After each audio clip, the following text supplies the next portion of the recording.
Pronto, iniciei a gravação. Vamos lá. Aí vocês já estudaram a parte geral dos fungos. A gente teve monitoria gravada, certo? Eu mandei os links tanto de vírus, que é que é comigo, vírus gerais, quanto fungos gerais. Lá na aula que eu mandei para vocês, tem uma parte gravada, a partir de 15 minutos, que é sobre esse assunto. Mas eu recomendo que vocês assistam até o minuto 15 e aí vocês assistam essa monitoria aqui gravada, certo? Porque eu vou falar umas coisas a mais que não estão naquela aula gravada. Certo, gente? Posso continuar? Posso começar? Vou iniciar. Pode. Pode, amigo. As doenças fúngicas, elas são as conhecidas micoses, certo? Quando você fala assim, micose, você teve uma micose, acho que algumas pessoas já devem ter tido micose, já na mão, na perna, onde for. É causado por fungos, certo? São as conhecidas micoses. São doenças crônicas que levam um tratamento longo e um tratamento muito chato. É um tratamento que requer muita atenção do paciente. É um tratamento que requer atenção e que requer um compromisso, certo? Porque geralmente é várias vezes ao dia, é um tratamento chato e longo.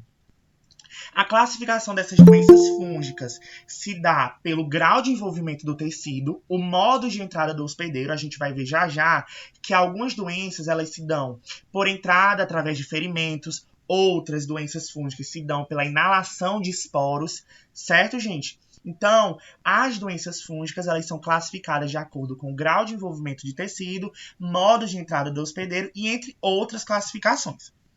Nessa aula, a gente vai ver sobre doenças sistêmicas, fúngicas, subcutânea, cutânea, superficial e oportunista. Certo, gente? Vamos dar início às micoses sistêmicas. As micoses sistêmicas, como o nome fala, se dá pelo interior do corpo, pode afetar vários tecidos e órgãos.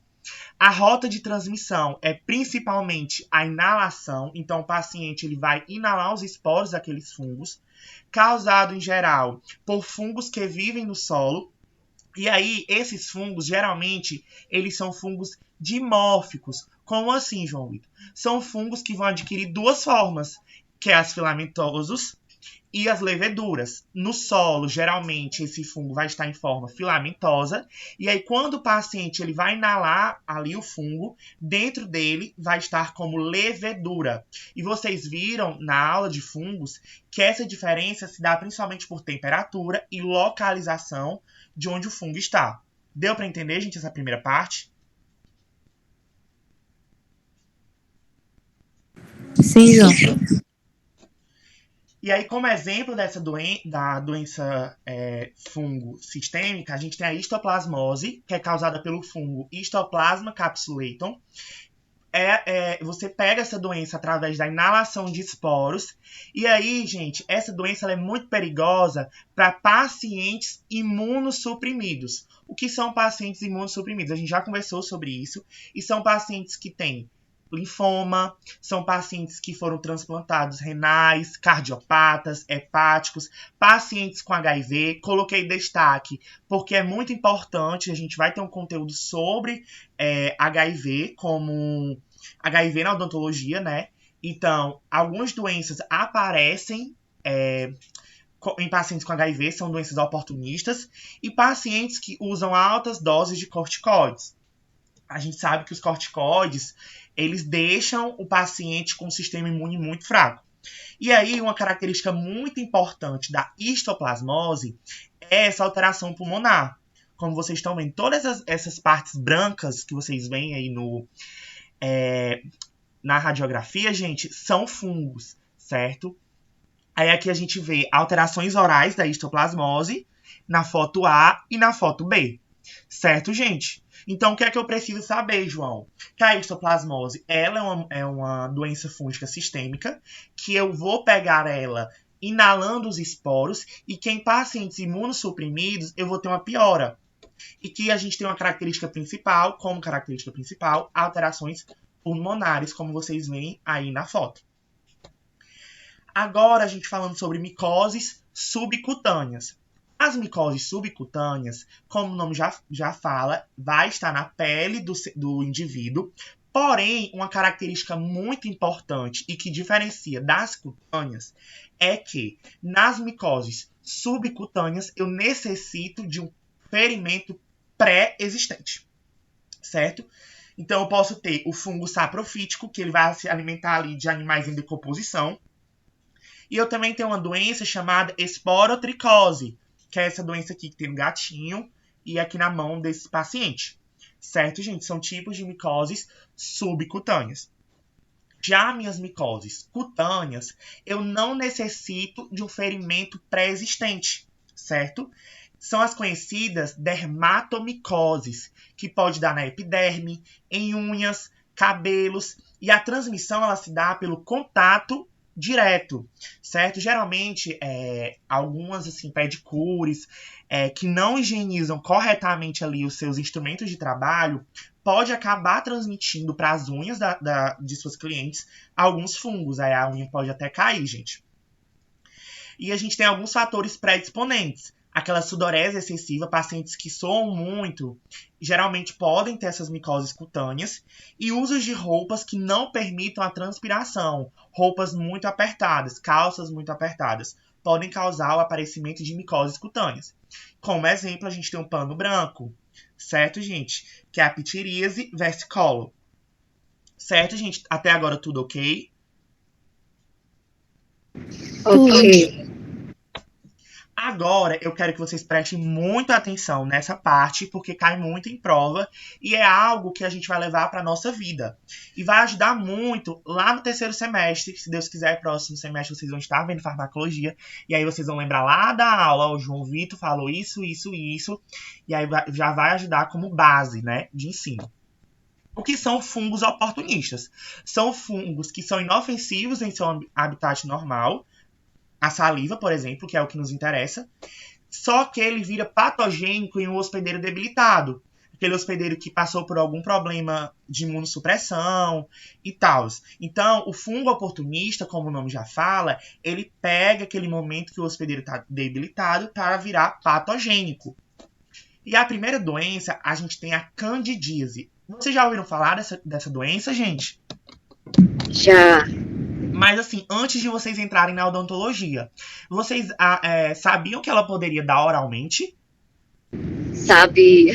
Porque muita gente acha que não, né? Muita gente, quando você fala candidíase, o dentista trata candidíase, as pessoas ficam espantadas. Porque ainda tem a ideia de candidíase ser apenas vaginal, genital. Certo, gente?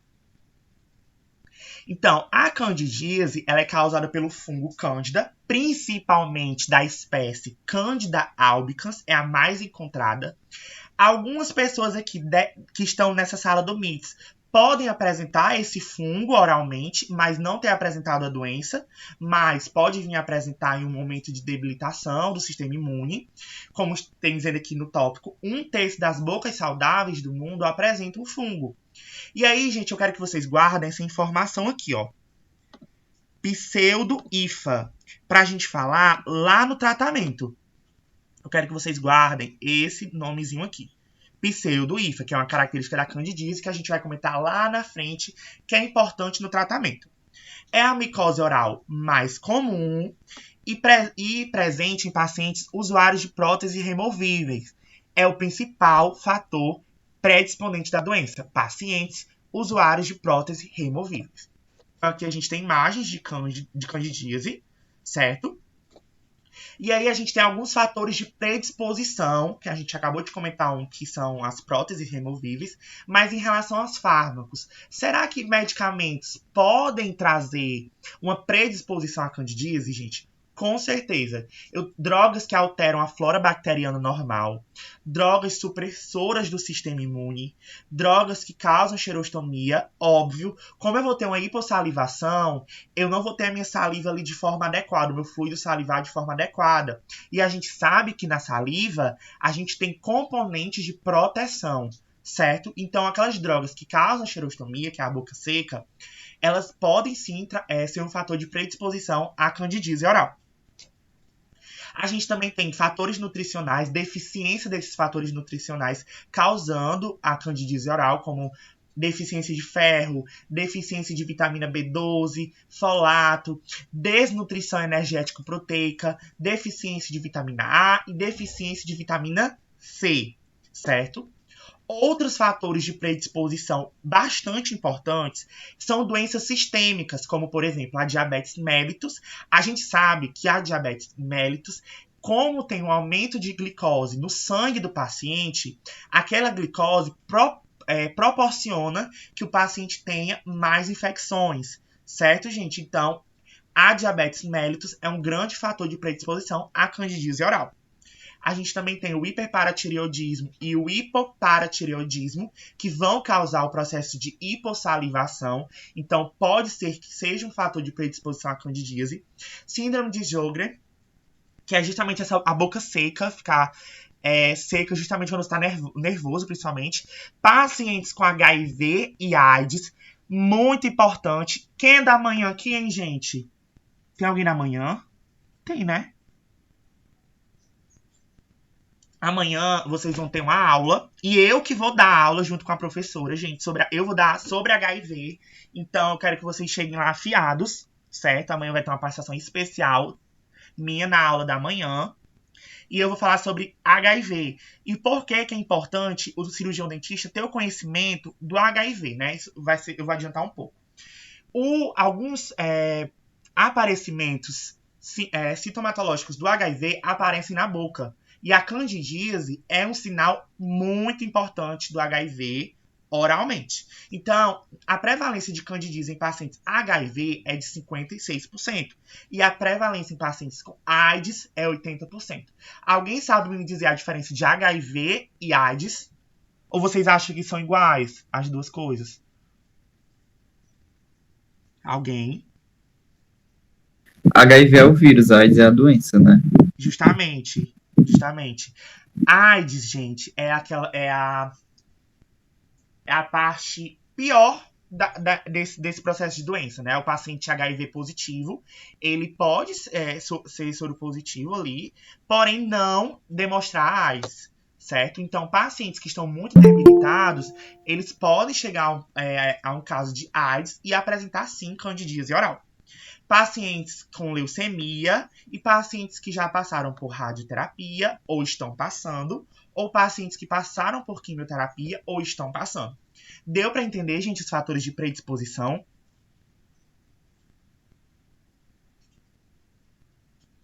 Posso continuar? Pode sim, amigo. Características clínicas. A gente tem diversos tipos de candidíase.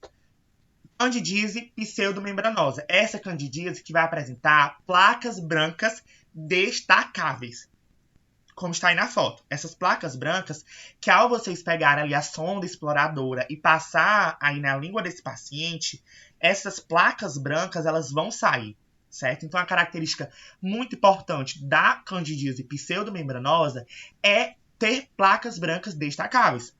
Pode ser assintomática, mas o paciente pode apresentar dor, incômodo. E a localização é em toda a cavidade oral. Pergunta: o tratamento da candidíase oral é apenas o cirurgião dentista tirar essa placa branca? Verdadeiro ou falso? Falso. Tem que administrar antifúngico. A gente tem que entrar como antifúngico. Lembra que eu pedi para vocês guardarem na cabecinha de vocês essa informação de pseudo-IFA? Essa característica da candidíase é a que dá essa importância que a... Quem foi que falou, meu Deus? Emanuele. Que a Emanuele falou. A candidíase, o fungo da candidíase, tem a característica de se transformar em uma pseudo-IFA, chegando em tecidos mais profundos do indivíduo. Então, não basta apenas o cirurgião dentista remover essas placas brancas. Ele precisa aplicar um antifúngico. Certo, gente? Isso é questão de prova. Deu para entender o porquê que eu tenho que aplicar o antifúngico?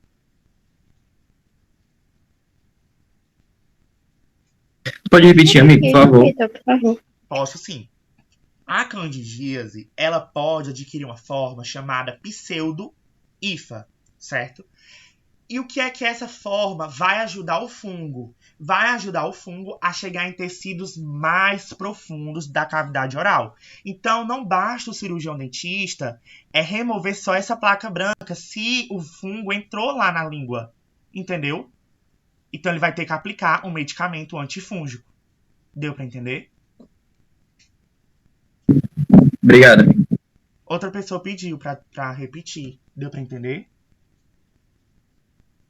Deu sim, Vitor. Vamos lá. Eu tenho a candidíase eritematosa e a candidíase crônica atrófica, certo? Elas duas têm uma característica muito comum, que elas são causadas principalmente por uma prótese mal adaptada.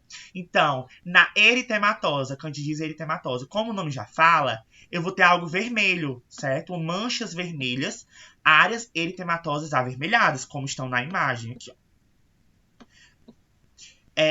E aí, uma característica muito importante é a ardência. Com certeza, isso aqui deve arder muito, certo, gente?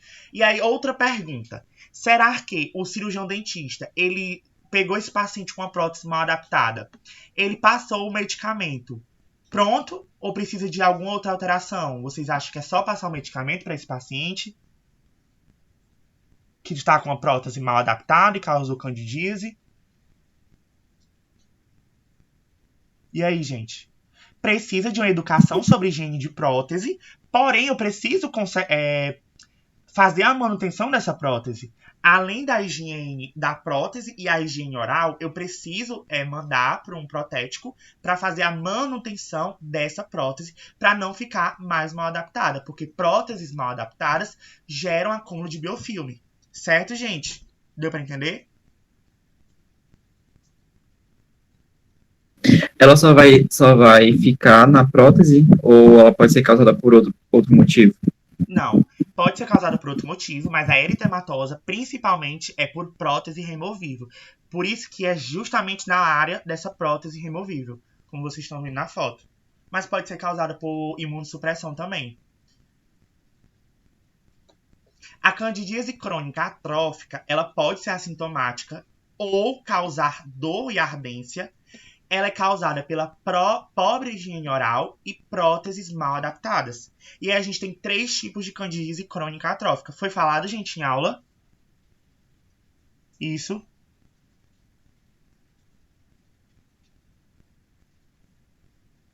Sim, né? A candidíase... 3 tipos. O tipo 1, que vai atingir apenas um lado do palato. O tipo 2... É só vocês ir associando o número. Ó. Tipo 1, um lado do palato. Tipo 2, os 2 lados do palato. E João Vitor, 3. Além dele atingir os 2 lados do palato, ele vai subir para o rebordo alveolar. Ele vai subir ali para a gengiva do paciente, ali para os dentes. Deu para entender?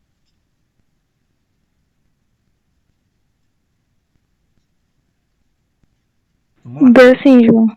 Glossite romboide mediana. Lesão em formato de diamante perto do terço posterior. Ela falou dessa na aula.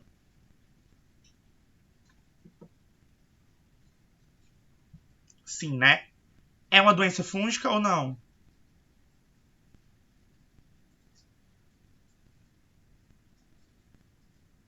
É uma doença fúngica, gente? Tem autores que consideram a doença fúngica e tem autores que não consideram. Mas é sim, né? Se ela deu como doença fúngica, é uma doença fúngica. Essa aqui não cai muito em prova, tá, gente? As que caem mais em prova são a pseudomembranosa e a eritematosa, certo? Agora vamos para o tratamento da candidíase. Trouxe 2 receitas aqui, né? Peguei na internet, gente. Eu quis fazer uma minha, mas eu peguei na internet uma pronta já. O tratamento da candidíase é pela nistatina 3 vezes ao dia durante 7 dias. Pergunta: o paciente bochecha e deglute? Sim ou não? O paciente vai bochechar por 1 minuto e engolir? Ou não? Ou depende? Qual a resposta de vocês? Sim, não ou depende? Será que pode engolir? Todos os casos? O paciente só vai bochechar e deglutir se a candidíase estiver na orofaringe também. Agora, se a candidíase estiver só em cavidade oral, o paciente vai bochechar durante 1 minuto da solução de nystatina 3 vezes ao dia e cuspir, certo? A gente também tem o miconazol gel, que é pomada, que é 4 vezes ao dia durante 7 a 14 dias. Mas vamos pensar, é mais confortável para o paciente fazer um bochecho ou passar uma pomada lá perto da orofaringe, gente?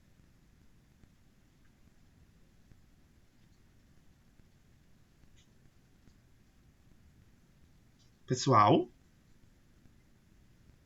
Bochechar. Então, o miconazol, ele vai ser receituado principalmente em casos de queilite angular, certo? O que é a queilite angular? Cai bastante em prova, tá? É muito comum em pacientes idosos, porque nessa época a face do paciente vai diminuindo em sua dimensão vertical. Então, a boca do idoso, o cantinho aqui, vai favorecer o acúmulo de fungo, gerando a queilite angular. Qual é o tratamento? Pessoal, aqui, nessa parte, vocês acham que um bochecho pega nessa parte? 100%? Um bochecho? Não, não pega. E aí entra outra questão. Como a gente aqui pega cavidade oral e pele, a gente tem, além do Candida albicans, outro micro-organismo, certo? Que é o Staphylococcus aureus, certo? Então, eu preciso entrar em ação não só com o bochecho, não é com o bochecho, e sim com o nitrato de miconazol, certo? Que ele vai combater tanto a bactéria quanto o fungo. Deu para entender?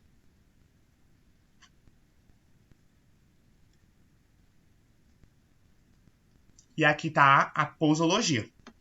Miconazol, gel a 2%, 4 vezes ao dia, durante 7 a 14 dias. Pergunta. Paciente HIV apresentou candidíase. Vocês acham que o tratamento desse paciente é desse modo, com pomada, bochecho ou sistêmico?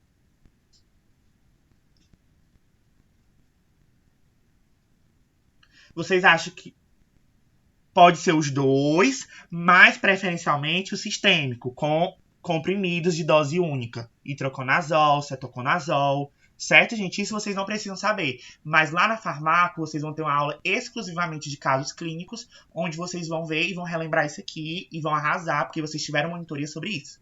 Certo, gente? Posso passar para a nossa última doença?